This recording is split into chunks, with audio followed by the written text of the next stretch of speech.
ఇక్కడ కూర్చున్న మనలో చాలామంది 99% మనకు మంచి స్కూల్ అంటే ఏంటో కొంత అవగాహన ఉంటుంది. మంచి స్కూల్ అనేది అంటే చాలామంది స్కూల్కి వెళ్ళిన వాళ్ళు ఉన్నారు, స్కూల్కి పంపించిన తల్లిదండ్రులు ఉన్నారు, వాళ్ళ పిల్లలు పెద్దగా అయిపోయి ఇక అన్ని కాలేజీలు కూడా ముగించుకొని పెళ్ళి చేసుకున్న వాళ్ళు ఉన్నారు. మంచి స్కూల్ అంటే ఏంటి చెప్పండి? మంచి స్కూల్ అంటే ఏంటి? ఏమేమి ఉంటే మంచి స్కూల్ అని అంటాం? మంచి ఎడ్యుకేషన్ ఉండాలి, ఓకే. ప్లే గ్రౌండ్ ఉండాలి, మంచిగా ఆటలు ఆడుకోవడానికి ప్లే గ్రౌండ్ ఉండాలి. ఈ దినాల్లో అదొక్కటి చెప్పకండి అన్నట్టుగా ఉంది. ఇంకా మంచి టీచర్లు ఉండాలి. వినోదం చెప్తుంది, మంచి టీచర్లు ఉండాలి. అవునా కాదా? మంచి టీచర్లు లేని చోట మన పిల్లలు చేరుస్తామా? ఒకవేళ తెలిసిందనుకోండి, అక్కడ టీచర్లకు వాళ్ళకే సరిగ్గా ఇంగ్లీష్ రాదు, వాళ్ళకే తెలుగు రాదు, వాళ్ళకే మ్యాథ్స్ రాదు అనుకుందాం. అలాంటి చోట చేస్తామా? చేర్చాం. మంచి టీచర్లు ఉండాలి. ఇంకా ఇంకేముంది అంతకంటే ఎక్కువ అని అంటామా? లైబ్రరీ ఉండాలి. ఎవరు చెప్పారు? వెరీ గుడ్, ఎస్, టీచర్ గారు చెప్పారు. లైబ్రరీ కూడా ఉండాలి. అవును, మంచి స్కూల్ అంటే ఒక మంచి లైబ్రరీ. పిల్లలకు పుస్తక పఠనం అలవాటు చేయాలి చిన్నప్పటి నుంచే. ఒక మంచి లైబ్రరీ, వాళ్ళు ఇక్కడ విన్నది ఇక దాన్ని ఎక్కువ విషయం తెలుసుకోవాలి లైబ్రరీకి వెళ్ళి. ఇంకా ఫీజు తక్కువ ఉండాలి. Okay, ya, very good. Fees తక్కువ ఉండాలి. మరీ ఫీజు లక్షల్లో ఉంటే కష్టం కదండి. ఫీజు తక్కువ ఉండాలి. ఇంకా తల్లిదండ్రులు చెప్పాలి. ఇప్పుడు చిన్నపిల్లలు ఉన్న తల్లిదండ్రులు చెప్పాలి. యంగ్ ఫ్యామిలీస్ ఉంటాయి కదా, ఓకే, 3:30కి అయిపోవాలి. Okay.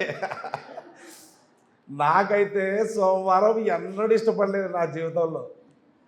I never liked Monday, I always liked Friday. ఎప్పుడెప్పుడు ఫ్రైడే వస్తుందా? సాటర్డే క్లోజ్ అన్నట్టు. మేము చదువుకున్న బైబిల్ కాలేజీలో సాటర్డే ఉండదు. తర్వాత ఎంటీహెచ్కి వెళ్ళినప్పుడు ఫ్రైడే కూడా లేదు, ఓన్లీ 5 రోజులే, 4 రోజులే. Monday, Tuesday, Wednesday, Thursday, yeah.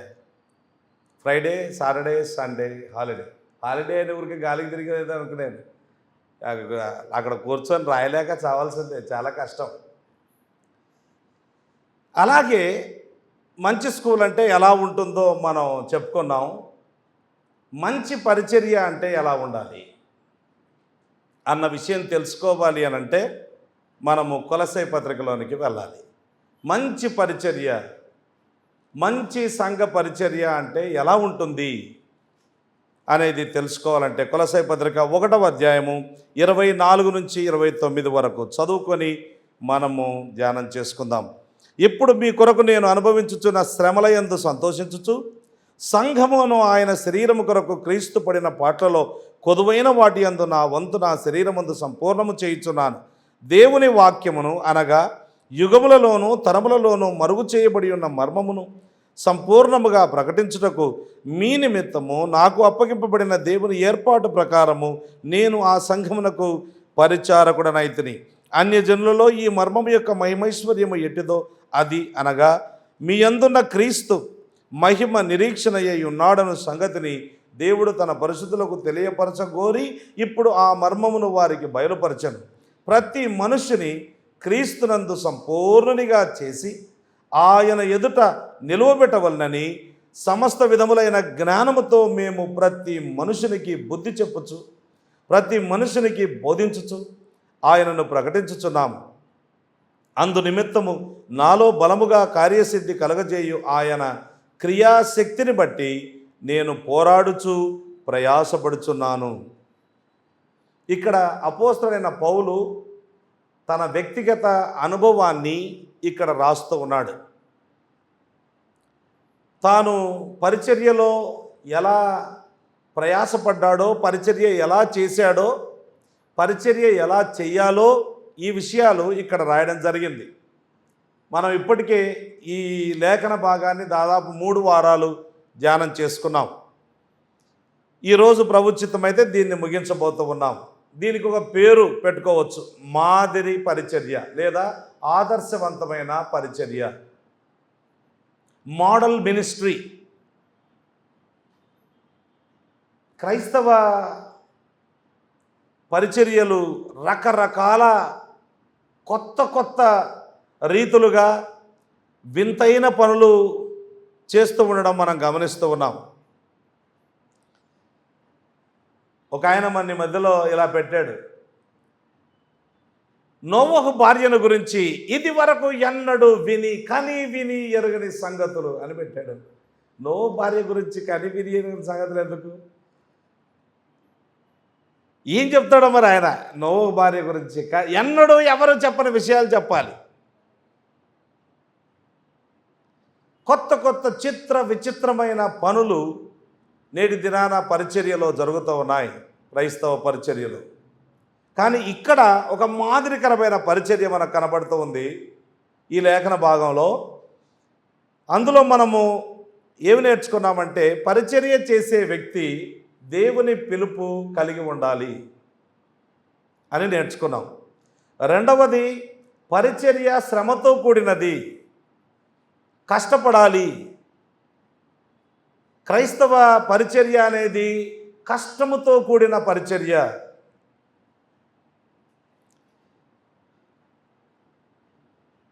నిన్నటి దినాన మేము ఒక దాదాపు 2-3 గంటల నుంచి చాలా మానసికంగా చాలా ఇబ్బంది పడుతూ ఉన్నాం. ఒక విషయంలో మనసులో నెమ్మది లేదు. కానీ 6 గంటలకు ఒక మీటింగ్కి వెళ్ళాల్సి వచ్చింది. అక్కడికి వెళ్ళాం, పాటలు పాడాం. వెంటనే మూడు మార్చుకోవాలి, వెంటనే చేంజ్ చేసుకోవాలి. ఇట్స్ నాట్ ఈజీ, చాలా కష్టం. ఓసారి అయితే మా ఇంట్లో కొంచెం అలజడి, చాలా విపరీతమైన అలజడి. ఆ రోజు సాయంకాలం ఒక ఇంట్లో గృహకూడిక. ఎలా ఉంటుంది? గృహకూడికకి వెళ్ళి అక్కడ పోయి వాక్యం చెప్పాలి. ఎలా ఉంటుంది? చాలా కష్టం.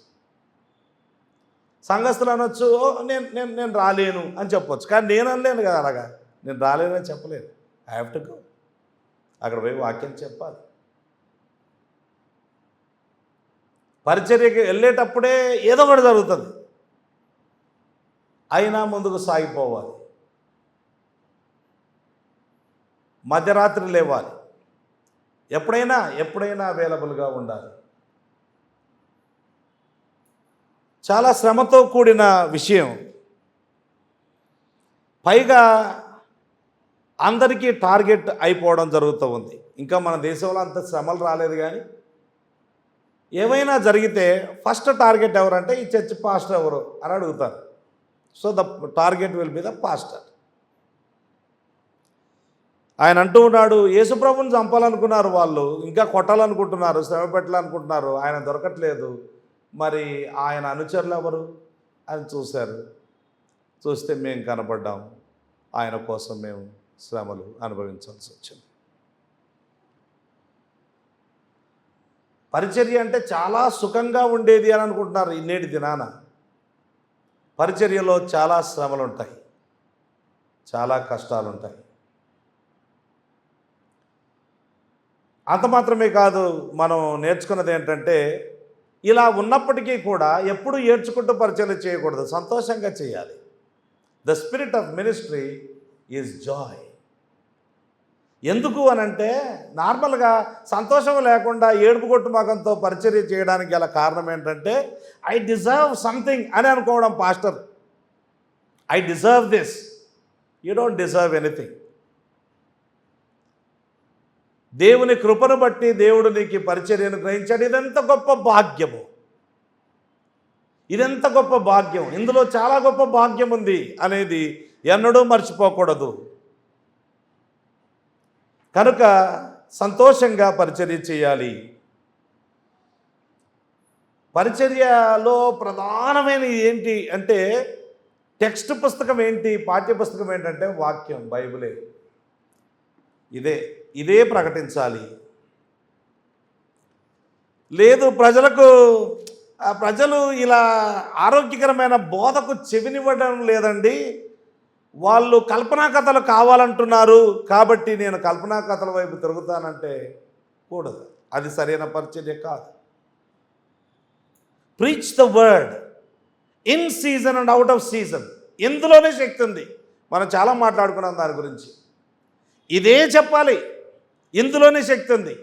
చెప్పే వాళ్ళ శక్తి లేదు, గుర్తుపెట్టుకోవాలి. చెప్పే వాళ్ళ శక్తి లేదు, వాక్యంలో శక్తి ఉంది, సువార్తల శక్తి ఉంది. దాన్ని మార్చకుండా చెప్పాలి, కలపకుండా చెప్పాలి, తీసివేయకుండా చెప్పాలి. దానికి కొన్ని కలపడం, సువార్తకు స్వస్థత కలపడం, స్వస్థత కలిపితే చాలా బాగుంటుంది అన్నట్టుగా ఉంటుంది.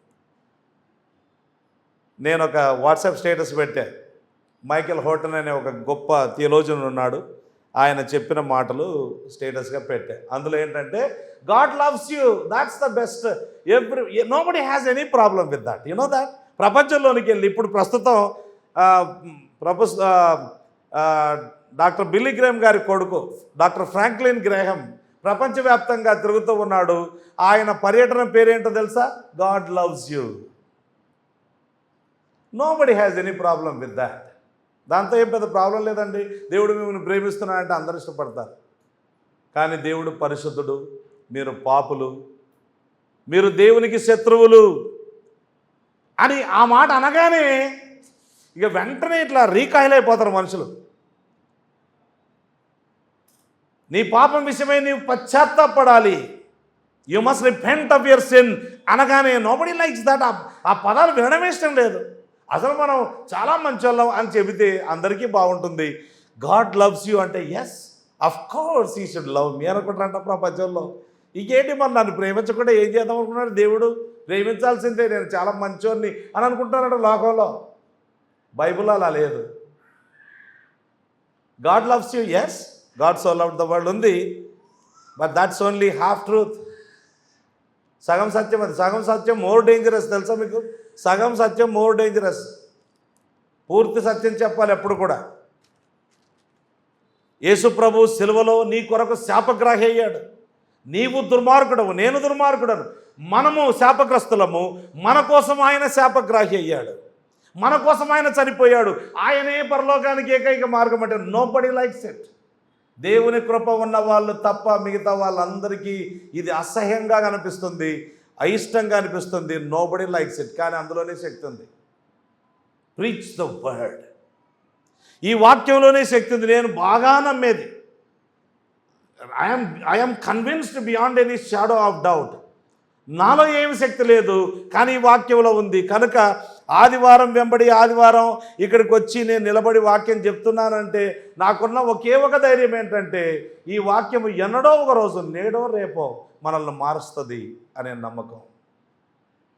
దీనికి లోబడితే ఇది మన జీవితాలు మారుస్తుంది అనే ఆ ధైర్యంతోనే వారం వెంబడి వారం వచ్చి వాక్యం చెప్పేది.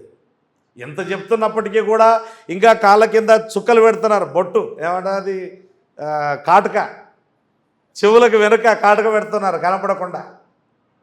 ఎంత చెప్పినా 5 రకాలైన పండ్లు, 5 రకాలైన స్వీట్లు, 5 మంది మాత్రమే వచ్చి పెట్టాలి. 4 పెడితే ఏమైందట? 6 రకాలైన స్వీట్లు పెట్టామనుకోండి, ఏమైంది? దేవుని మీద విశ్వాసం లేదు.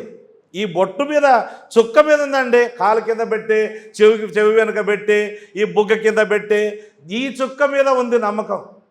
అందుకే మనము కేటకిజం క్లాసెస్కి వెళ్ళాలి. దేవుడు ఎవరో తెలుసుకుంటాం, దేవుడు ఎంత గొప్పవాడో తెలుసుకుంటాం. I don't care. ఇప్పుడు నాకు అలాంటివి I don't care at all. I don't care. విధవరాలంటే చిన్న చూపు, ఇప్పుడు క్రైస్తవ్యంలో కూడా చిన్న చూపు, కానీ ఐ డోంట్ కేర్. నేను ఇంకా నమ్మేది ఏంటంటే, దేవుడు విధవరాళ్ళ ప్రార్థన వింటాడు. బైబిల్లో ఉంది. విధవరాలి పక్షమున దేవుడు వ్యాజ్యం ఆడతాడని ఉంది. దిక్కులేని పిల్లల పక్షమున దేవుడు వారి పక్షమున ఉంటాడని రాయబడింది.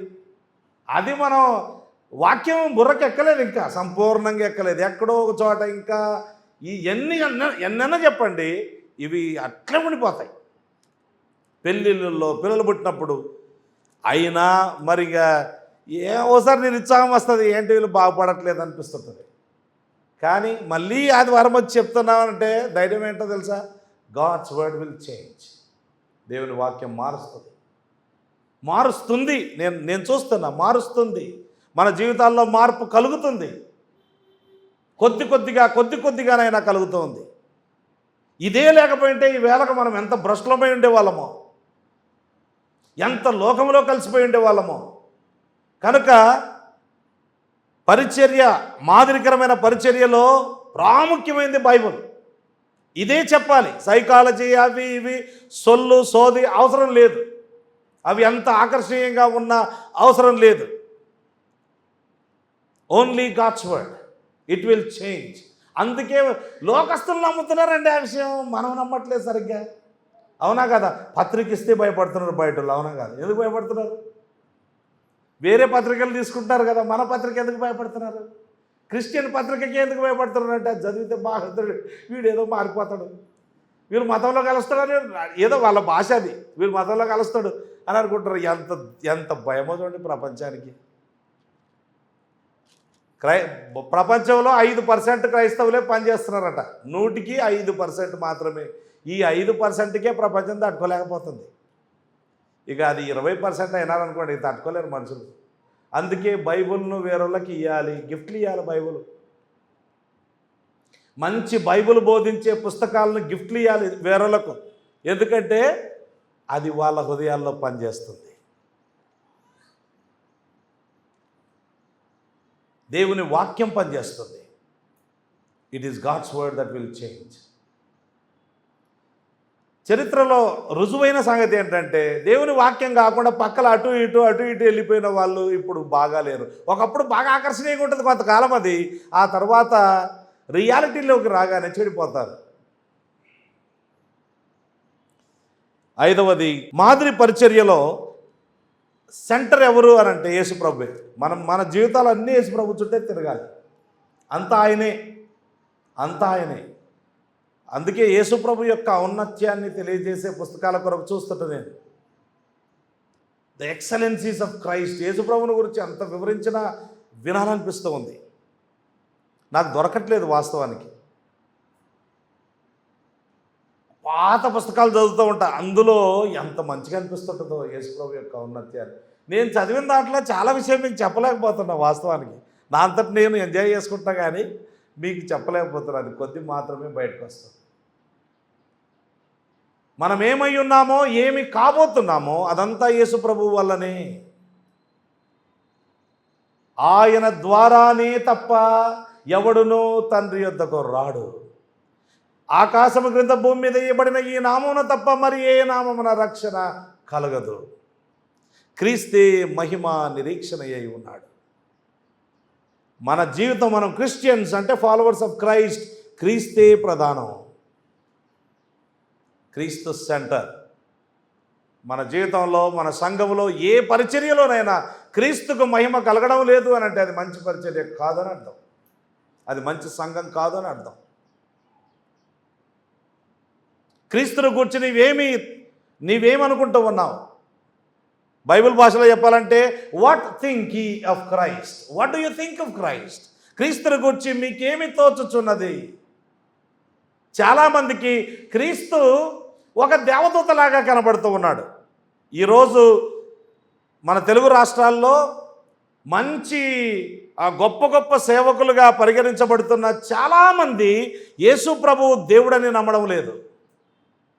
కానీ వాళ్ళే అసలు క్రిస్టియానిటీ అంటే ఎవరు అంటే వాళ్ళనే చూపిస్తారు.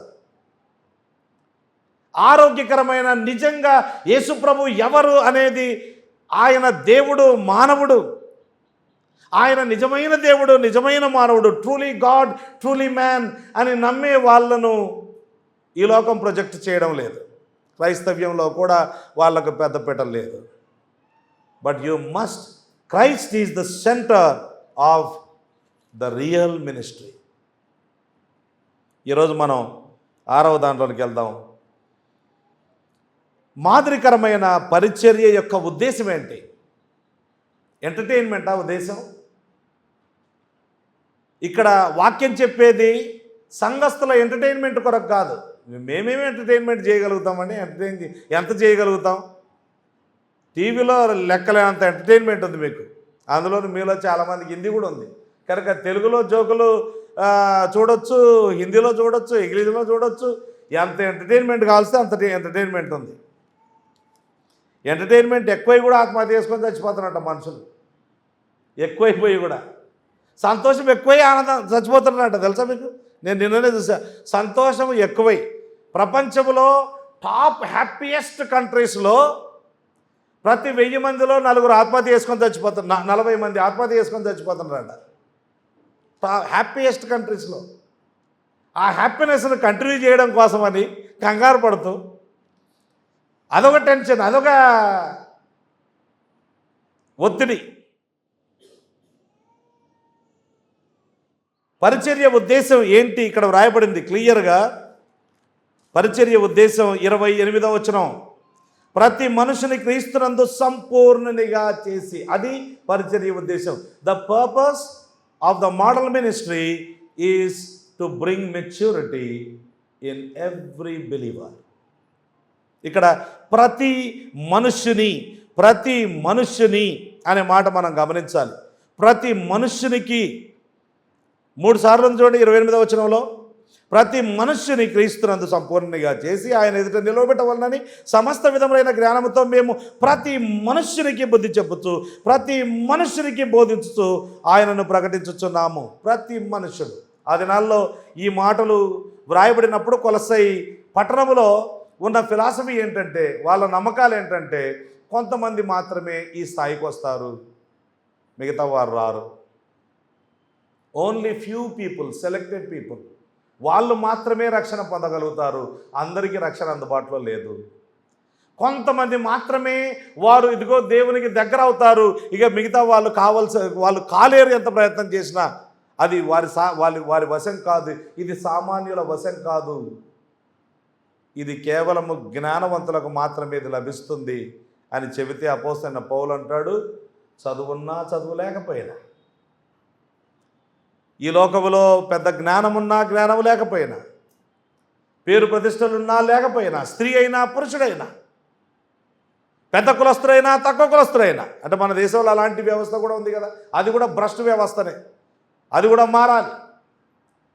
వాక్యంలో మనం ఎన్నోసార్లు చెప్తూ ఉన్నాం, మార్చుకోవాలి, మన దగ్గర మార్చాలి, బ్రేక్ చేయాలి, మన పిల్లల దగ్గర బ్రేక్ చేయాలి. దాన్ని ఎన్నైనా చెప్పి అక్కడికి వచ్చిన తర్వాత మాత్రం మారం అని చెప్పడం అనేది చాలా ఘోరమైన విషయం. ఆదికాండం 1వ అధ్యాయం అర్థం కాలేదని అర్థం. ఆదికాండం 1వ అధ్యాయం అర్థం కాకపోతే ఆదికాండం 50వ అధ్యాయం ఎప్పుడు అర్థం కావాలి? ప్రకటన గ్రంథం 22 వరకు ఎప్పుడు రావాలి మనిషి? అందరూ క్రీస్తు కృప చేత అందరూ మెచ్యూర్ కాగలరు. అందరూ ఆధ్యాత్మిక పరిపక్వత పొందగలరు. అలా పొందడానికి మేము ప్రయత్నం చేస్తాం. ఆధ్యాత్మిక పరిపక్వత రావాలి సంఘములో అన్న ఉద్దేశం చేత ప్రార్థన చేసే ప్రతిసారి, ప్రభువా మేమందరం క్రీస్తు సారూప్యంలోనికి ఎదుగునట్లు సహాయం చేయండి అంటున్నామే. అదే ఆధ్యాత్మిక పరిపక్వత. ఆధ్యాత్మిక పరిపక్వతకు యేసు ప్రభువే చక్కని మాదిరి. Is the best example.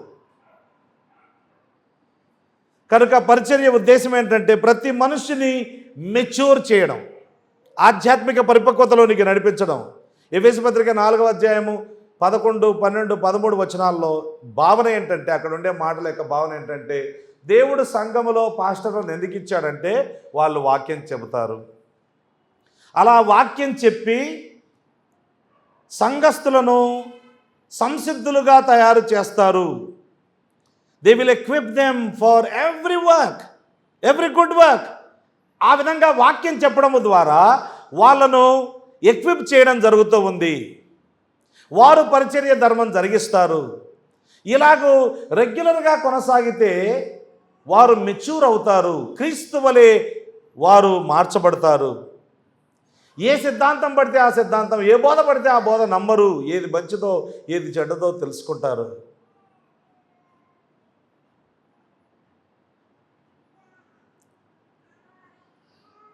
ఇది పరిచర్య యొక్క మంచి పరిచర్య యొక్క ఉద్దేశం సంపూర్ణులుగా చేయడం, ప్రతి మనుషుని సంపూర్ణులుగా చేయడం. సంపూర్ణులుగా చేయడం యేసుక్రీస్తు ప్రభు యొక్క సారూప్యంలోనికి ఎదగడం. సారూప్యంలోనికి ఎదగడం అంటే ఆయనలాగా క్రీస్తు వలె మనం అన్ని విషయములలో ఉండుటకు ఎదుగుదము అనేది. అంటే యేసుప్రభు దేవుడు కదా, మనం కూడా దేవుళ్ళమైతమా? కాదు, అది కాదు. యేసుప్రభు యొక్క నైతిక జీవితం భూలోకంలో ఉన్నప్పుడు ఎలా నీతిగా బ్రతికాడో ఆ నైతిక జీవితాన్ని మన ఎదుట పెట్టుకొని అలా మనం కావడానికి ఆ దిశగా మనము నడుచుకుంటూ సాగిపోవాలి, ఆ డైరెక్షన్లో వెళ్ళాలి. కింద పడ్డావనుకో మళ్ళీ లేవాలి, మళ్ళీ ఆ డైరెక్షన్లో వెళ్తూ ఉండాలి. యేసు ప్రభువు ఆయన ఎలాగూ నడుచుకునేనో మనమును అలాగూ నడుచుకున్న బద్ధులమై ఉన్నాము అని మొదటి యోహాను పత్రిక 2వ అధ్యాయంలో 6వ వచనంలో రాయబడింది. మనము తన అడుగుజాడల యందు నడుచుకున్నట్లు ఆయన మన కొరకు మాదిరి ఉంచిపోయెను అని వ్రాయబడింది. కనుక యేసుక్రీస్తు ప్రభు యొక్క సారూప్యంలోనికి ఎదిగింప చేయడమే, అలా ఎదగడమే పరిచర్య యొక్క ప్రధానమైన ఉద్దేశం. ఎంటర్టైన్మెంట్ కాదు, ఇది ప్రధానమైన ఉద్దేశం. మరి యేసుక్రీస్తు ప్రభు యొక్క సారూప్యంలోనికి ఎదగాలంటే ఏం చేయాలి? రకరకాల కోణాల్లో నుంచి దీన్ని మనం స్టడీ చేయొచ్చు లేదా నేర్చుకోవచ్చు. కానీ నేను ఒక 4 కోణాలు మీ ముందు ఉంచుతాను. యేసు ప్రభు దేవునితో ఆయనకి ఎలాంటి సంబంధం ఉండింది? తండ్రి అయిన దేవునితో. విశ్వాసులతో ఎలాంటి సంబంధం ఉండింది? తన కుటుంబంతో ఎలాంటి సంబంధం ఉండింది? భూలోకంలో ఒక కుటుంబం ఉండింది కదా ఆయనకు. కుటుంబంతో ఎలాంటి సంబంధం ఉండింది? లోకంతో ఎలాంటి సంబంధం ఉంది? ఇది మనం చూస్తే కనుక, ఉదాహరణకు తండ్రితో ఆయనకున్న సంబంధం ఏంటంటే, దేవుని మందిరము ఆయన ఇల్లుగా భావించాడు. నా తండ్రి ఇల్లు అంటాడు. అంటే దీంట్లో ఇప్పుడు యోహాను సువార్త 2వ అధ్యాయం 16వ వచనం, నా తండ్రి ఇంటిని మీరు దొంగల గుహగా మార్చారు అంటాడు. అంటే దేవాలయము ఆయన తండ్రి ఇంటిగా భావించాడు. ఇప్పుడు క్రీస్తు సారూప్యంలోనికి ఎదగాలి అని అంటే మనము నిజంగా దేవుని యొక్క సన్నిధిని అంత దగ్గరగా మా సొంత ఇల్లులాగా నేను భావిస్తున్నానా ఆలోచన చేసుకోవాలి. నేను నా తండ్రి పనుల మీద ఉండవలసి ఉన్నదని మీరు ఎరగరా అని ఆయన తల్లితో చెప్పాడు.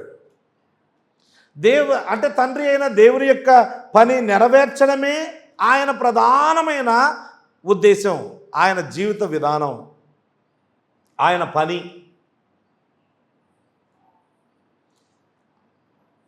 దేవుని యొక్క చిత్తం నెరవేర్చడమే, ఆయన పని చేయడమే ఆహారము పానీయము. మనకు అట్లా అనిపిస్తుందా?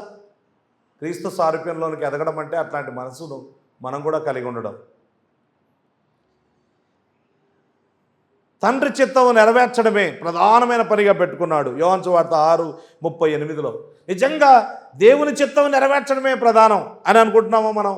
క్రీస్తు సారూప్యంలోనికి ఎదగడం అంటే ఏంటంటే, దేవుడు బయలుపరచిన తన వాక్యాన్ని, ఆ వాక్యంలోనే తన చిత్తం ఉంది, బయలుపరచబడిన చిత్తం ఉంది. ఇదే నాకు ప్రధానం. దేవుని చిత్తాన్ని నెరవేర్చడం. నా సొంత ఇష్టాలు ఎన్నో ఉన్నాయి, వాటన్నిటిని పక్కకు పెడతాను, దేవుని చిత్తాన్ని నెరవేరుస్తాను. అప్పుడే క్రీస్తు సారూప్యంలోనికి మనం ఎదుగుతున్నట్లు లెక్క. బైబిల్కు ప్రధానమైన స్థానం ఇచ్చి, బైబిల్ ఏం చెబితే అది చేస్తా, నాకు ఇష్టం అనిపించకపోవచ్చు కానీ బైబిల్ చెప్పినట్టే నేను చేస్తా అని చెయ్యాలి. ఒక సందర్భంలో ఈ భూలోకంలో ఉన్న కుటుంబం కంటే తండ్రిని, పరలోకపు తండ్రికి ఆయన ప్రథమ స్థానం ఇవ్వడం జరిగింది. మత్తయి సువార్త 12వ అధ్యాయం 48 నుంచి 50 వచనాల వరకు అది చూస్తాం. యేసుప్రభు కూడా చెప్పాడు మనతో, ఏమన్నా తన శిష్యులతో చెప్పాడు, ఎవడైనా తల్లిని కానీ తండ్రిని కానీ అన్నదమ్ములు కానీ అక్కచెల్లెని కానీ నాకంటే ఎక్కువగా ప్రేమించేవాడు నాకు పాత్రుడు కాడన్నాడు. క్రీస్తు సారూప్యంలోనికి ఎదగడం, మెచ్యూర్గా ప్రవర్తించే వాళ్ళు ఎలా ఉంటారంటే, ఇదిగో మా అమ్మ ఇంపార్టెంట్ కాదు, మా నాన్న ఇంపార్టెంట్ కాదు, నా భర్త ఇంపార్టెంట్ కాదు, నా భార్య ఇంపార్టెంట్ కాదు, నా పిల్లలు ఇంపార్టెంట్ కాదు, నా బిజినెస్ ఇంపార్టెంట్ కాదు, నా ఫ్రెండ్స్ ఇంపార్టెంట్ కాదు, నా ఉద్యోగం ఇంపార్టెంట్ కాదు, నాకు దేవుడు ఇంపార్టెంట్. ఆయన ఏం చెబితే అది చేస్తా, ఆయనకే ప్రథమ స్థానం. నీ దేవుడైన యెహోవాను నీ పూర్ణ హృదయంతో, పూర్ణాత్మతో, పూర్ణ బలంతో, పూర్ణ వివేకంతో ప్రేమించాలని చెప్పాడు. ఆయన కంటే ఎవరిని ఎక్కువగా ప్రేమించకూడదు. దేన్ని ప్రేమించినా అది విగ్రహారాధన అయిపోతుంది. ఆ విధంగా ఎవరైతే ఆలోచిస్తారో, ఆ విధంగా తమ జీవితాలను సర్దుకుంటారో వాళ్ళు ఎదుగుతున్నట్టు లెక్క, వాళ్ళు మెచ్యూర్ అవుతున్నట్టు లెక్క, వారు పరిపక్వతలోనికి వస్తున్నట్టు, ఆధ్యాత్మికంగా పరిపక్వతలోనికి వస్తున్నట్టు లెక్క.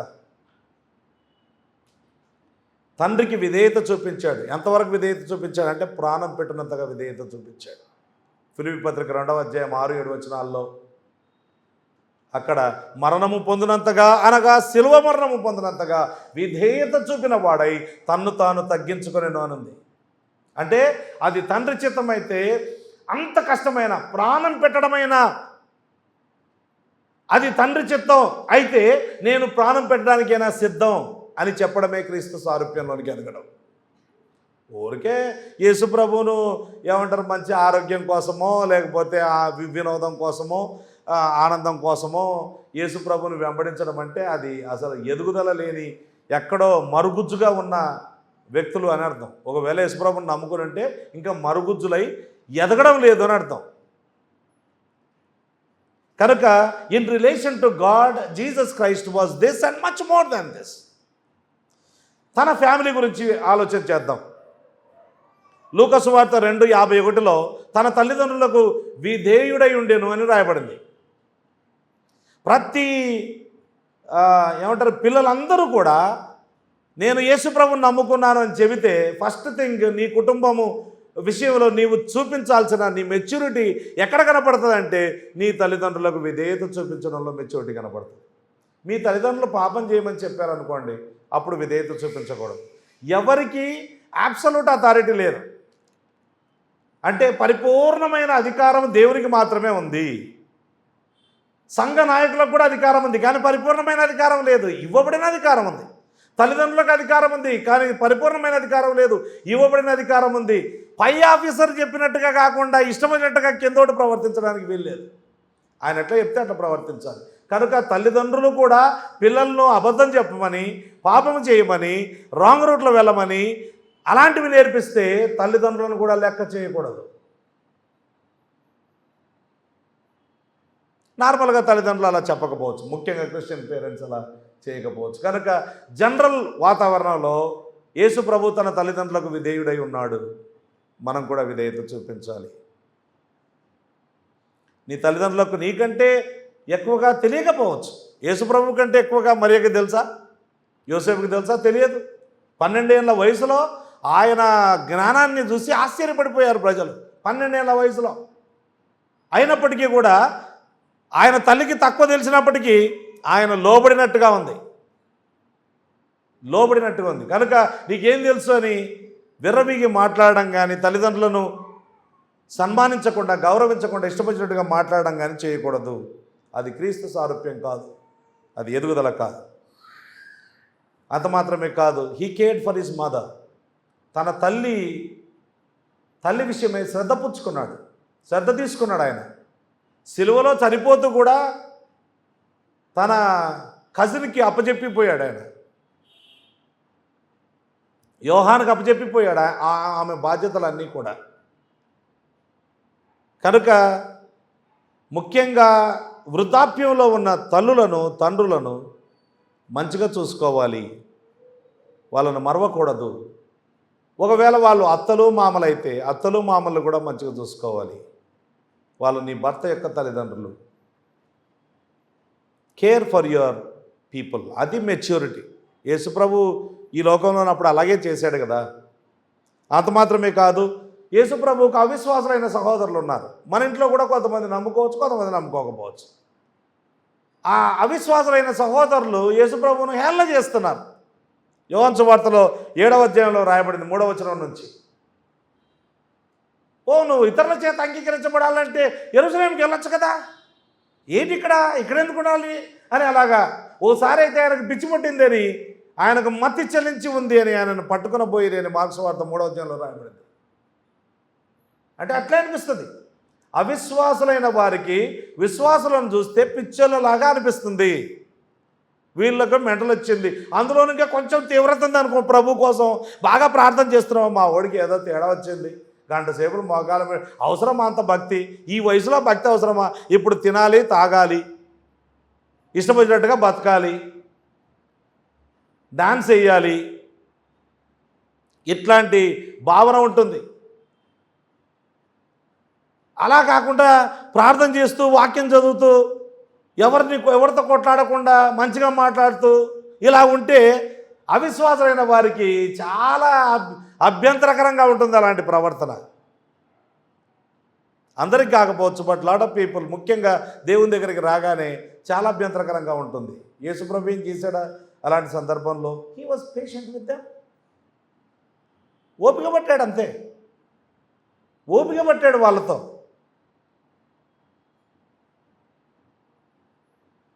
ఆ తర్వాత తిరిగి లేచిన తర్వాత వారికి అగుపడ్డాడు. అందులో ఇద్దరు గొప్ప వ్యక్తులు అయ్యారు. యేసుప్రభు సోదరులలో 4 సోదరులు ఉంటే అందులో 2 గొప్ప వ్యక్తులు అయ్యారు. యాకోబు పత్రిక రాసిన ఆ యాకోబు, యూదా పత్రిక రాసిన యూదా. ఈరోజు వాళ్ళ పుస్తకాలు బైబిల్లో ఉన్నాయి, వాళ్ళు రాసినవి. కానీ వాళ్ళు రక్షణ పొందేంత వరకు వారి విషయంలో ఓపిక పట్టాడు. అవిశ్వాసుల విషయంలో ఓపిక పట్టాలి. అంత మాత్రమే కాదు, యేసు ప్రభువుకు కార్పెంటర్ అని ఆయనను అనడం జరిగింది. మార్కు సువార్త 6:3లో వడ్లవాడు కాడా అని వ్రాయబడింది. వడ్లవాడు కాడా అంటే వడ్ల పని, వడ్రంగి పని చేసేవాడు యేసు ప్రభు. ఎందుకు చేశాడు? కుటుంబాన్ని పోషించడం కోసం చేశాడు. పెద్దోడు కాబట్టి తండ్రి యొక్క బాధ్యతలని తన మీద వేసుకొని కుటుంబాన్ని పోషించడం కోసం ఆయన వడ్రంగి పని చేసేవాడు. అంటే మన భాషలో చెప్పుకోవాలనుకుంటే ఉద్యోగం చేసి కుటుంబాన్ని పోషించాలి. అది మెచ్యూర్ వ్యక్తి యొక్క లక్షణము. తల్లిదండ్రుల మీద, వాళ్ళ యొక్క పోషణ మీద ఆధారపడకూడదు. పెద్దగా అయిన తర్వాత కూడా ఇంకా వాళ్ళు తెచ్చిపెడతారు, కూర్చొని కాళ్ళ మీద కాలేసుకొని కూర్చొని తినాలి అని అంటే నువ్వు సరిగ్గా లేవని అర్థం. బయటికి వెళ్ళాలి, పని చేయాలి. పురుషుడు పని చేయాలి. బైబిల్లో ఉంది, ఎవడైనాను తన స్వకీయులను విశేషముగా తన సొంత ఇంటి వారిని సంరక్షింపకపోయిన ఎడల వాడు విశ్వాస త్యాగము చేసిన వాడై అవిశ్వాసి కన్నా చెడ్డవాడై ఉండును అని ఉంది. He has denied the faith and has become worse than an unbeliever. కనుక యేసుప్రభు తన కుటుంబం పట్ల ఎలా ప్రవర్తించాడు? అది మెచ్యూరిటీ. యేసుప్రభు కంటే మెచ్యూరిటీ ఎవరికైనా ఉంటుందా? అసలు మనం ఆయనలాగా కావాలి, అదే కోరుకునేది. సంఘములో చేసే పరిచర్యలో ప్రధానమైన ఉద్దేశం ఏంటంటే మనమందరము యేసుప్రభు యొక్క సారూప్యతలోనికి రావాలి. యేసుప్రభు తండ్రి అయిన దేవునితో ఎలాంటి సంబంధం కలిగి ఉన్నాడు, మనం ఎలాంటి సంబంధం కలిగి ఉండాలి? యేసుప్రభు తన కుటుంబంతో, ఈ భూలోకంలో ఉండే కుటుంబంతో ఎలాంటి సంబంధం కలిగి ఉన్నాడు? తన తల్లిదండ్రులకు విధేయత చూపించాడు, వారి మీద శ్రద్ధ చూపించాడు, వాళ్ళను పోషించడం మానేయలేదు, వదిలిపెట్టలేదు. సామెతల్లో భయంకరమైన మాట ఉంది, వృద్ధాప్యములో తల్లిదండ్రులను విడిచిపెట్టే వాని కన్నులు లోయ కాకులు పీకుననుంది. కొంతమంది జీవితం అర్ధాంతరంగా ముగించే అవకాశం కూడా ఉంటుంది. అట్లాంటి పరిస్థితి కూడా దేవుడు దీర్ఘాయువు దయచేస్తానని చెప్పాడు. దేవుడు నీ తండ్రిని నీకిచ్చు దేశంలో దీర్ఘాయుష్మంతుడు అవునట్లు నీ తండ్రిని నీ తల్లిని సన్మానించమన్నాడు. అంటే సన్మానించకపోతే తల్లిదండ్రులను బాధ పెట్టి, వేదన పెట్టి, ఇబ్బందులు పెట్టి అలాంటి పనులు చేస్తే కనుక అది ప్రమాదకరమైన పరిస్థితి అనేది కూడా మనం తెలుసుకుంటాం. సంఘానికి సంబంధించి యేసుప్రభు ఏం చేశాడు, ఎలా ఉన్నాడు అని అంటే సంఘాన్ని ప్రాణం పెట్టినంతగా ప్రేమించాడు. ఇప్పుడు నేను యేసుప్రభుని నమ్ముకున్నానని చెప్పి అసలు చర్చికే రాకపోతే నీవు ఎదగడం లేదు అని అర్థం. నీవు మెచ్యూర్ కావడం లేదని అర్థం, ఇమ్మెచ్యూర్గా ప్రవర్తిస్తున్నావు అని అర్థం. ఆయన ప్రేమించే సంఘాన్ని, అసలు భూలోకంలో యేసుప్రభువు అత్యధికంగా ప్రేమించేది ఏదైనా ఉందంటే అది సంఘమే. సంఘం కంటే ఆయన దేన్ని ఎక్కువగా ప్రేమించడం లేదు, సంఘాన్ని ప్రేమించినట్టుగా. కనుక ఇప్పుడు మనం ప్రశ్న ఏంటంటే ఎన్నేళ్ళైంది యేసుప్రభుని నమ్ముకొని? ఇన్నేళ్లలో నీవు do you like the local church? Do you love the local church? నీవు స్థానిక సంఘాన్ని ప్రేమిస్తున్నావా? అంటే సంఘస్థులను ప్రేమిస్తున్నావా? ఎప్పుడు కొట్లాడుతున్నావా? ఎవరితో మాట్లాడకుండా నీ లోకంలో నీవు మాయలోకంలో జీవిస్తూ ఉన్నావా? సంఘాన్ని ప్రేమించడం అనేది మెచ్యూరిటీ ఉన్న వ్యక్తి యొక్క లక్షణము. యోహాను సువార్త 15:12, 1 యోహాను 3:16. యేసు ప్రభు సంఘాన్ని కడుతూ ఉన్నాడు. He is building the church. ఇప్పుడు ప్రస్తుతం సంఘాన్ని కడుతూ ఉన్నాడు. ఎలా కడుగుతున్నాడు? తన సేవకుల ద్వారా కడుతూ ఉన్నాడు, విశ్వాసుల ద్వారా కడుతూ ఉన్నాడు. అంటే మనం ఆయనతో పాటు జతపని వారం కావాలి. Building the church is maturity. అంటే సంఘము కట్టబడడం, ఆత్మలు రక్షించబడడం, సంఘంలో చేర్చబడడం, ఇందులో మనము పాలుపంపులు పొందడం, తర్వాత సంఘాన్ని పవిత్రపరుస్తూ దాన్ని కాపాడుతూ ఉన్నాడు. సంఘం చీలిపోయేటట్టుగా ప్రయత్నం చేయకూడదు, సంఘం కాపాడబడేటట్టుగా ప్రయత్నం చేయాలి, సంఘం పవిత్రపరచబడేటట్టుగా ప్రయత్నం చేయాలి. ఎఫెసీ పత్రిక 5వ అధ్యాయం 27-30 వచనాలు. సంఘం కొరకు ప్రార్థన చేస్తున్నాడు యేసుప్రభు. ఎబ్రీ పత్రిక 7వ అధ్యాయం 25-26 వచనాలు. మనం కూడా సంఘం కొరకు ప్రార్థన చేయాలి. సంఘమును ఆయన తీసుకొని వెళ్ళడం కోసమని ఒకానొక రోజున తిరిగి రాబోతూ ఉన్నాడు. అంటే సంఘం మీద ఎంత ప్రేమ ఉందో యేసుప్రభుకు మనకి ఇక్కడ అర్థమవుతుంది. చాలామంది యేసుప్రభుని నమ్ముకొని అసలు చర్చికే రాకుండా బ్రతికే వాళ్ళు చాలా ఘోరమైన స్థితిలో ఉన్నారని అర్థం. ఆధ్యాత్మికంగా మరుగుజ్జుల్లాగా ఉన్నారు అని అర్థం. ఎన్ని సంవత్సరాలు పైబడినప్పటికీ కూడా వాళ్ళు ఎదగడం లేదని అర్థం. కనుక సంఘాన్ని ప్రేమించాలి, సంఘ క్షేమాభివృద్ధి కొరకై పాటుపడాలి, పనిచేయాలి. లోకం పట్ల యేసుప్రభు యొక్క మనస్తత్వం ఏంటంటే, లోకాన్ని ఆయన ప్రేమించాడంటే మనుషుల్ని ప్రేమించాడు. యోహాను సువార్త 3:16 మనుషులకు మేలు చేశాడు. అపోస్తల కార్యములు 10:38 he went about doing good to all people అని రాయబడింది. అందరికీ సకల జనులకు మేలు చేసుకుంటూ వెళ్ళిపోయాడని రాయబడింది. ఒకానొక సందర్భంలో యెరూషలేము రక్షణ నిమిత్తమై కన్నీరు కార్చాడు. యెరూషలేమా యెరూషలేమా అని యెరూషలేం వైపు చూసి ఆయన కన్నీరు కార్చాడు. తన సేవకులతో, తన శిష్యులతో చెప్పాడు, మీరు లోకానికి వెళ్ళండి, సువార్త ప్రకటించండి, సకల జనులను నా శిష్యులుగా చేయండి అని చెప్పాడు. ఇది యేసుప్రభు యొక్క మనస్తత్వం. ఇంకా చాలా ఉన్నాయి, కానీ కొన్ని విషయాలు మనం తెలుసుకుందాం. ఇలా కావడం కోసం మనం ప్రయత్నం చేయాలి. ఇలా సంఘం కావడం కోసం మేము ప్రయత్నం చేయాలి. అంటే మేము బోధించాలి. ఇలాంటి మెచ్యూరిటీ ఎలా వస్తుంది? ఈ మెచ్యూరిటీ కావాలి. యేసుప్రభు మనస్తత్వం అంటే ఇది, యేసుప్రభు యొక్క ఆయన జీవితం అంటే ఇలా ఉంటుంది అని తెలుసుకున్నాం కదా. ఇది ఒక కోణంలో నుంచి చూసాం, ఇంకా రకరకాల కోణాల్లో నుంచి చూడవచ్చు. అయితే ఇక్కడ ఈ మెచ్యూరిటీ మనకు రావాలంటే సాధనాలు ఏంటి? అసలు ఎట్లా వస్తుంది ఈ మెచ్యూరిటీ? నంబర్ 1, మొదటి పేతురు 2:2లో ఈ మెచ్యూరిటీ రావాలి అని అంటే దేవుని వాక్యాన్ని వినాలి. రక్షణ విషయంలో ఎదుగు నిమిత్తము వాక్యం అనే పాలన అపేక్షించండి. అంటే ఎంత ఎక్కువగా వాక్యాన్ని చదివి దాన్ని ధ్యానం చేస్తామో, ఎంత ఎక్కువగా వాక్యాన్ని వింటామో అంత ఎక్కువగా మెచ్యూరిటీ వచ్చే అవకాశం ఉంటుంది ఆధ్యాత్మికంగా. దట్స్ నంబర్ 1 సాధనాలు, మెచ్యూరిటీకి సాధనాలు. నంబర్ 2 ప్రేయర్, ప్రార్థన. 2వ కొరింథీ పత్రిక 13వ అధ్యాయము 9వ వచనములో ఈ విధంగా వ్రాయబడింది. 2వ కొరింథీ పత్రిక 13వ అధ్యాయము 9వ వచనం, మేము బలహీనమైనను మీరు బలవంతులై ఉండిన ఎడల సంతోషించదము. దీని నిమిత్తమే అనగా మీరు సంపూర్ణులు కావాలననియే ప్రార్థించుచున్నాము. అంటే మనం మెచ్యూరిటీలోనికి రావాలి, సంపూర్ణతలోనికి రావాలి అని అంటే ప్రార్థన చేయాలి. మేము మీ కొరకు ప్రార్థన చేయాలి, మీరు మీ కొరకు ప్రార్థన చేసుకోవాలి, మీరు ఇతరుల కొరకు ప్రార్థన చేయాలి, ఒకరి కొరకు ఒకరు ప్రార్థన చేయాలి. చూడండి ఎంత స్పష్టంగా ఉంది ఆ మాట. దీని నిమిత్తమే అనగా అంటే మనం బలహీనంగా ఉండకుండా క్రీస్తునందు బలవంతులుగా ఉండాలి. దీని నిమిత్తమే అనగా మీరు సంపూర్ణులు కావాలననియే ప్రార్థించుచున్నాము. కనుక రెండవ వనరు ఏంటి? మనము నిజంగా మెచ్యూరిటీలోనికి రావాలి అంటే ప్రేయర్.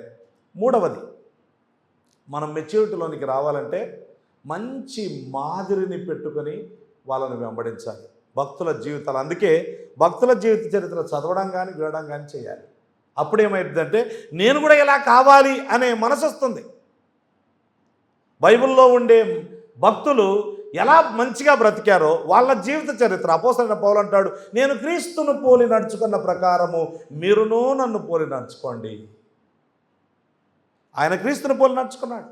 ఎంతోమంది భక్తులు తమ జీవితంలో మిషనరీ లేడీస్ ఉన్నారు, మిషనరీ ఎంతోమంది పురుషులు ఉన్నారు, క్రీస్తు కొరకు ఎంతో సాధించిన వాళ్ళు ఉన్నారు, ఎంతో మంచిగా బ్రతికిన వాళ్ళు ఉన్నారు. వాళ్ళ గురించి చదవాలి, వాళ్ళ గురించి వినాలి. అలా వింటూ ఉండగా మనకు కూడా మెచ్యూరిటీ ఏర్పడుతుంది. 1 కొరింథీ 6:16 కూడా ఇదే భావాన్ని చూస్తాం. తర్వాత మెచ్యూరిటీ రావాలంటే కష్టాలు ఉండాల్సిందే. కష్టాలు లేకుండా ఎవరికి మెచ్యూరిటీ రాదు. సుఖవంతమైన జీవితంలో మెచ్యూరిటీ ఉండదు, రాదు. 1 పేతురు పత్రిక 5వ అధ్యాయం 10వ వచనం. 1 పేతురు పత్రిక 5వ అధ్యాయము 10వ వచనంలో ఈ విధంగా రాయబడింది, తన నిత్య మహిమకు క్రీస్తునందు మిమ్మల్ని పిలిచిన సర్వకృపానిధియగు దేవుడు కొంచెము కాలము మీరు శ్రమపడిన పిమ్మట తానే మిమ్మల్ని పూర్ణులనుగా చేసి స్థిరపరచి బలపరచును. శ్రమ లేకుండా ఎవరూ కూడా పరిపక్వతలోనికి రారు. ఇది మనకు ఇష్టం అనిపించదు. ఈ మాట వెంటనే భయం వేస్తుంది. అమ్మో శ్రమలా, అమ్మో కష్టాలా, వెంటనే భయం అనిపిస్తుంది. కానీ నీకు భయమైనా దేవుడు దాని గుండా నిన్ను తీసుకుని వెళ్తాడు. సైకిల్ కొత్తగా నడిపించాలంటే చిన్నపిల్లలకు కష్టం అనిపించవచ్చు, కాళ్ళు దెబ్బలు తినొచ్చు, కింద పడిపోవచ్చు. అయినా కానీ నా కుమారుడు సైకిల్ నేర్చుకోవాలి, నా కుమార్తె సైకిల్ నేర్చుకోవాలని కింద పడినా వదిలిపెట్టాం, అలాగే నేర్పిస్తాం. జీవితంలో శ్రమ పడకుండా ఏ గొప్ప విషయం మనం సాధించలేం. ఊరికే కూర్చోండి, ఏది జరగదు. అనారోగ్యం వస్తుంది. మంచి ఆరోగ్యం కావాలంటే కష్టపడాలి, మంచి ఎక్సర్సైజ్ చేయాలి, వాకింగ్ చేయాలి, కష్టపడాలి. జీవితంలో కష్టము లేకుండా ఏ మంచిది రాదు మన జీవితంలోనికి. ఆధ్యాత్మిక జీవితంలో కూడా మనము బాగా ఎదగాలి అనంటే భౌతిక సంబంధమైన కష్టాలు కూడా రావాలి, ఇబ్బందులు కలగాలి. కలగకుండా రాదు. చూడండి, యాకోబు పత్రికలో ఈ విధంగా రాయబడింది. యాకోబు పత్రిక 1వ అధ్యాయము 2, 3, 4 వచనాలు. నా సహోదరులారా, మీ విశ్వాసమునకు కలుగు పరీక్ష ఓర్పును పుట్టించునని ఎరిగి మీరు నానా విధములైన శోధనలలో పడినప్పుడు, ఇక్కడ శోధనలు అంటే కష్టాలు, ఇక్కడ సింపుల్గా నానా విధములైన అంటే multi coloured, variegated, coming in different sizes and different shapes. రకరకాల షేప్లో రకరకాల సైజులో వస్తాయి. ఏ చెట్టుకంత గాలి అన్నట్టుగా ఒక్కొక్కరికి ఒక టైప్ ఆఫ్ కష్టం వస్తుంది. మీకు వచ్చిన కష్టం నాకు ఉండకపోవచ్చు, నాకు వచ్చే కష్టం మీకు ఉండకపోవచ్చు. కానీ కష్టము లేని వానికి పరిపక్వత రాదు ఎట్టి పరిస్థితుల్లో. అలా పడినప్పుడు, పడితే అని లేదు ఇక్కడ, ఇఫ్ అని లేదు, when you fall into various trials అంటే inevitably today or tomorrow you will fall into trouble. ఖచ్చితంగా వస్తాయి కష్టాలు. నేడో రేపో రావు అనడానికి లేదు. గాఢాంధకారపు లోయలో నేను సంచరించను అని లేదు. సంచరించినను ఏ అపాయమునకు భయపడను. ఈ లోకములో మీకు శ్రమ కలుగునని యేసుప్రభు అన్నాడు. ఆయనను ధైర్యం తెచ్చుకోండి, నేను లోకాన్ని జయించి ఉన్నాను అన్నాడు. అపోస్తలుడైన పౌలు ఏ ఊరికి వెళ్ళి వాక్యం చెప్పినా మనము క్రీస్తు కొరకు అనేక శ్రమలను అనుభవించవలసి ఉన్నదని వారితో ముందుగానే చెప్పాడు. సద్భక్తితో బ్రతుకను దేశించు వారందరూ హింస పొందుతారని రాయబడింది. భూలోకంలో భౌతిక సంబంధమైన శ్రమలు కూడా ఉంటాయి. భక్తుల జీవిత చరిత్ర చదివితే మనకు అర్థమయ్యేది ఏంటంటే most of them, all of them కాదు, most of them suffered so badly. అనారోగ్యకరమైన పరిస్థితుల గుండా మోస్ట్ ఆఫ్ దెమ్ సఫర్ అయ్యారు. గొప్ప గొప్ప వాళ్ళు, దే సఫర్డ్ సో మచ్. ఏదో ఒకటి, కొంతమందికి అన్నం లేక సఫర్ అయిన వాళ్ళు ఉన్నారు, తినడానికి తిండి లేక. Can you imagine? అడోనీరామ్ జడ్సన్కు కూతురు పుట్టింది. తల్లి సరిగ్గా తిననందువల్ల పాలు లేవు, పాలు లేనందువల్ల బిడ్డ చచ్చిపోయింది. బిడ్డ చావడానికి గల కారణం ఏంటి? బేసిక్గా అల్టిమేట్గా అన్నం లేకపోవడమే, ఆరోగ్యకరమైన ఆహారం లేకపోవడం. అట్లాంటి శ్రమలు కూడా వచ్చాయి భక్తులకు. అన్నము లేకుండా చచ్చిపోయిన వాళ్ళు ఉన్నారు.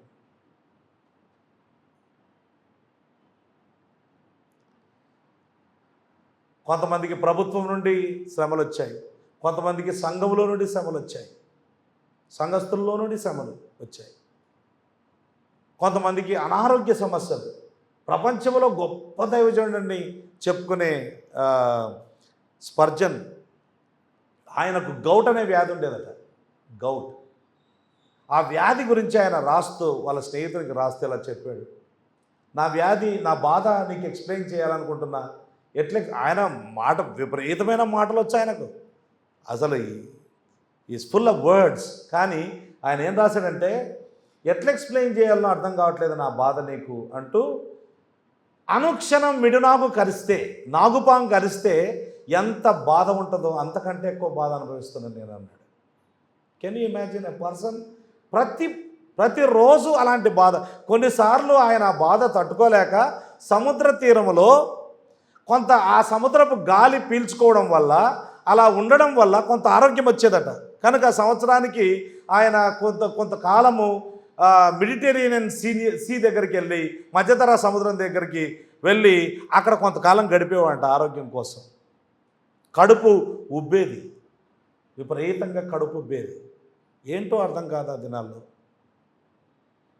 మళ్ళీ వాళ్ళ చర్చ్ మెంబర్సే చాలా పెద్ద పెద్ద డాక్టర్స్ ఆ దినాల్లో గొప్ప గొప్పవి కనిపెట్టిన వాళ్ళు ఉన్నారు, చాలా గొప్ప వ్యక్తులు ఉన్నారు. ప్రపంచంలోనే టాప్ లెవెల్ వ్యక్తి. ఆయనకి ఎవరైనా ఏ వైద్యమైనా అంగీకరించడానికి, ఎంత డబ్బైనా ఖర్చు పెట్టడానికి సిద్ధమే, కానీ బాగు కాదు. ఇప్పుడు ప్రపంచంలో చాలా గొప్ప దైవజనుల్లో ఒకడైనటువంటి జాన్ పైపర్కి క్యాన్సర్ ఉంది. జాన్ మకాతర్ కుమారునికి క్యాన్సర్ వచ్చింది, ఎప్పుడో వచ్చింది. ఇప్పుడు కొంచెం ట్రీట్మెంట్ తీసుకొని బాగయ్యాడు.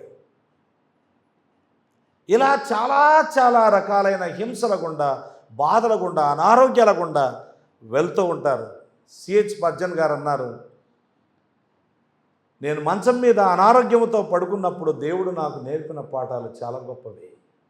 కొన్నిసార్లు నేను ఎన్నో ప్రసంగాలు విన్నా నాకు అవి బుర్రకెక్కలేదు, కానీ ఆ మంచం మీద నేను నేర్చుకున్న పాఠాలు బుర్రకెక్కాయి.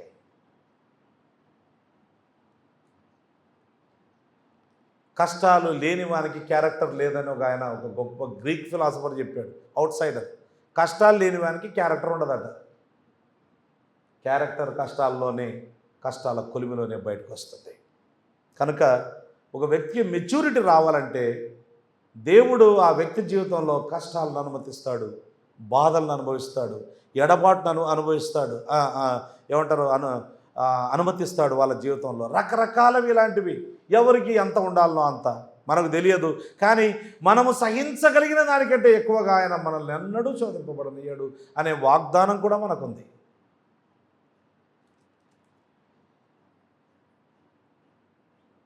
ఇలా మనం మెచ్యూరిటీలోనికి వెళ్ళాలి. We are not talking about perfection, అంటే పాప రాహిత్యం గురించి మాట్లాడడం లేదు. We are talking about direction. ఆ దిశగా వెళ్తున్నామా, ఇంకా భ్రష్టులమైపోయి వెనక్కి వెళ్ళిపోతూ ఉన్నామా? దారుణమైన పరిస్థితి. కొంతమందికి నేను ఎందుకు బాప్తిసం ఇచ్చానని బాధపడుతూ ఉంటాను. ఇప్పటికి కూడా చాలామంది బాప్తిస్మానికి సిద్ధంగా ఉన్నారు. నేనే చెప్పట్లేదు, బాప్తిసం డేట్స్ చెప్పట్లేదు, భయం వేస్తుంది. ఇలాంటి వాళ్ళకైనా నేను బాప్తిసం ఇచ్చింది? ఎన్ని చెప్పి బాప్తిసం ఇచ్చా? ఆ బాప్తిసం దగ్గరకు వచ్చినప్పుడు కూడా మీరు సిద్ధంగా లేకపోతే వెనక్కి వెళ్ళండి అని చెప్పా. ప్రతిసారి చెప్తున్నా మాట. మీకు బాప్తిసం వేయడం వల్ల నాకే వచ్చే కిరీటం ఏం లేదు. ఎన్ని జాగ్రత్తలు తీసుకొని సువార్త చెప్పి యేసుప్రభుని నమ్మడం అంటే ఇదని చెప్పిన తర్వాత కూడా సరే ఏదో పెళ్ళికి సంతోషంలో డ్యాన్స్ చేశాడంటే ఏదో అనుకోవచ్చు. అది కూడా మనకు తగవు, కొన్ని పనులు మనకు తగవు, మన విశ్వాసానికి తగవు. అది అర్థం చేసుకోవచ్చు. దేవత ముందు డాన్స్ చేయడం ఏంటండి? ఎంత ఘోరమైన పరిస్థితి. సండే స్కూల్లో చిన్నప్పటి నుంచి పెరిగి దేవత ముందు డాన్స్ చేస్తూ ఉన్నారు. ఎంత ఘోరమైన స్థితి, చాలా ఘోరం. స్పిరిచువల్ మెచ్యూరిటీ ఎక్కడున్నట్లు లెక్క. ఒకవేళ నువ్వు నిజమైన విశ్వాసం అయితే కనుక దేవుడు నిన్ను ఖచ్చితంగా దెబ్బ కొడతాడు, వదిలిపెట్టడం అనేది ఉండదు. దెబ్బ కొడితే, దేవుడు కొడితే అప్పుడు గిర్ర గిర్ర గిర్ర గిర్ర తిరిగి మళ్ళీ ఆయన దగ్గరికి రావాలి. ఉంది, వాక్యంలో ఉంది. తాను ప్రేమించు వారిని అందరినీ ఆయన శిక్షిస్తాడనుంది. ఎందుకు? మనము తన పరిశుద్ధతలో పాలు పొందినట్లు. ఈ దేవునికి ఏమో సరదా లేదు, మనల్ని కొట్టి ఆనందపడడానికి ఏం సరదా లేదండి. దేవుడు మనస్ఫూర్తిగా ఎవరికి విచారం కలగజేయడు, ఒక ఉద్దేశం చేత కలగజేస్తాడు. మాట మంచిగా వింటే బాగుంటుంది, వినకపోతే కనుక దెబ్బ కొట్టి బాగు చేయాల్సి వస్తుంది. అట్లాంటి పరిస్థితి కూడా ఏర్పడుతుంది. కనుక ఆ దిశగా పరిగెత్తాలి. పడిపోయింటే మళ్ళా లేవాలి, లేచి ఇదిగో యేసుక్రీస్తు సారూప్యం ఆ దిశగా మనము వెళ్ళాలి. ఆల్ప్స్ అనే ఒక పర్వత శ్రేణులు ఉన్నాయి. అనేక దేశాల్లో ఆ పర్వత శ్రేణులు విస్తరించి ఉన్నాయి. అందులో స్విట్జర్లాండ్లో చాలా విస్తరించి ఉన్నాయట. ఆ స్విట్జర్లాండ్లో ఆల్ప్స్ అనే పర్వత శ్రేణుల్లో అలా పైకి ఎక్కుతూ ఉంటే ఒక చోట ఒక మాట రాయబడింది. ఒక వ్యక్తి సమాధి అక్కడే చేశారు. ఒక మాట రాయబడింది. ఆ మాట ఏంటంటే హీ డైడ్ క్లైంబింగ్ అని రాశారు. అంటే ఆయన పైకి ఎక్కుతూనే చచ్చిపోయాడు. మనం చనిపోయినప్పుడు కూడా ఈ మాటలు మన సమాధి పలక మీద వ్రాసినా వ్రాయకపోయినా మనసులోనైనా అలాంటివి రాయాలి. He died climbing. ప్రయత్నం అయితే చేస్తున్నాడు. పైకి పర్వత శ్రేణులను, ఆల్ప్స్ పర్వత శ్రేణులను ఎక్కడానికి ప్రయత్నం చేస్తూ ఆ ప్రయత్నంలోనే చనిపోయాడు. మన జీవితం అలా కావాలి, విశ్వాసుల జీవితం అలా కావాలి. He died climbing, she died climbing.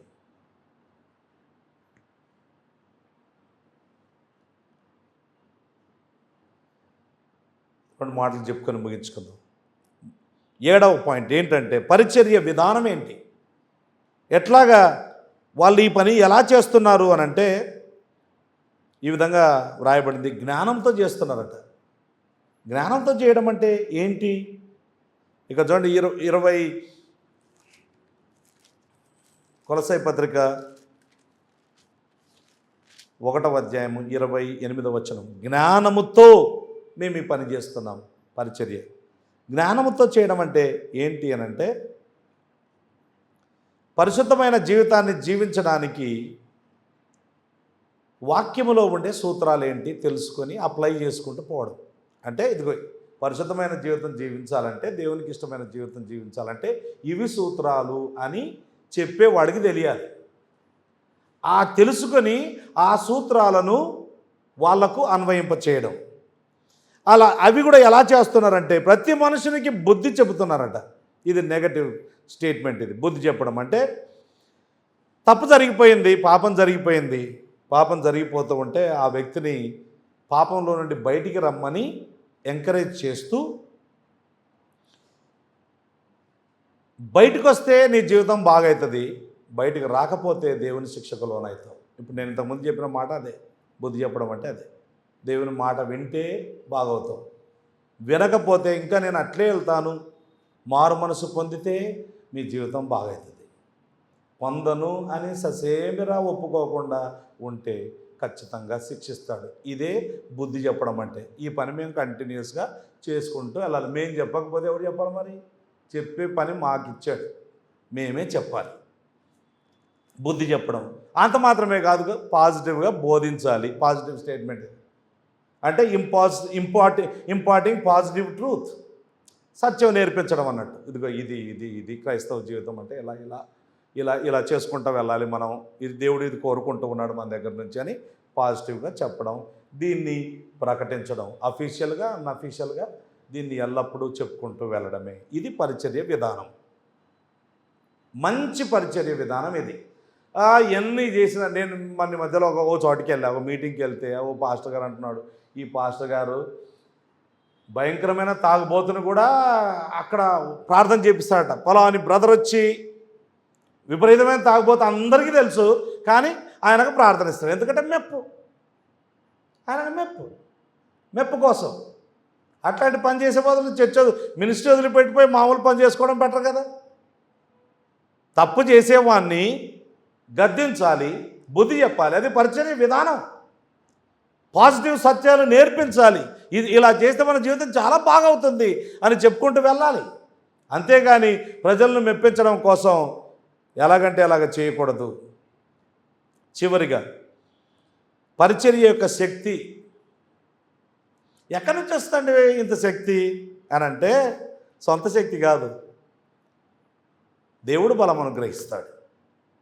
అందుకే 29వ వచనం, అందునిమిత్తము నాలో బలముగా కార్యసిద్ధి కలగజేయు ఆయన క్రియాశక్తిని బట్టి నేను పోరాడుతూ ప్రయాసపడుతున్నా.